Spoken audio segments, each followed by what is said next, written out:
Nasa Catholic school tayo. Hoy ikaw, kanina ka pa namin nakikita. Kaya nga, ano ba problema nila sa kanila?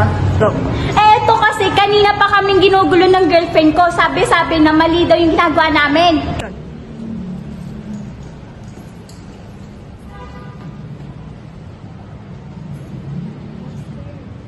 Tignan mo, bastos nila oh. I'm scared. Kahit na. Hoy, magta-time na, balik tayo sa classroom. Tumigil na kayo kakaaway ah. Balik na nga tayo.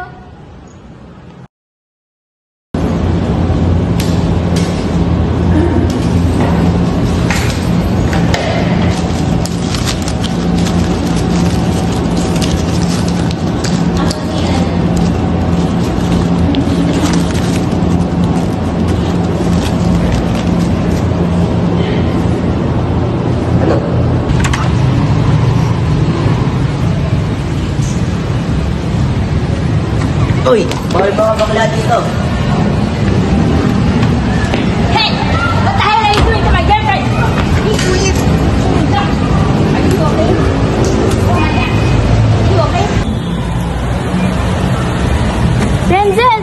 Hello! That freak is wrong with you. Why did you do that? Uy! Oh, that's his father! It's been tayo. You are not allowed to do that! You have it! Ano? Itigil niyo na nga yan! Naiintindihan ko kung bakit ayaw mo kay Argesa dahil ganun siya sa girlfriend niya. You guys shouldn't fight about this. Fighting causes even more conflict. And why should I have to apologize to you? He's the one that hurt me. He should be the one apologizing. Kahit na! Ako dapat magsasorry. Yes, Kayo you. nga yung bakla dito sa Catholic school. My religion doesn't matter over my sexuality. You should respect me. When we have done nothing wrong to you, we have done nothing but respect you. We have been kind to you. It doesn't matter if you don't understand us.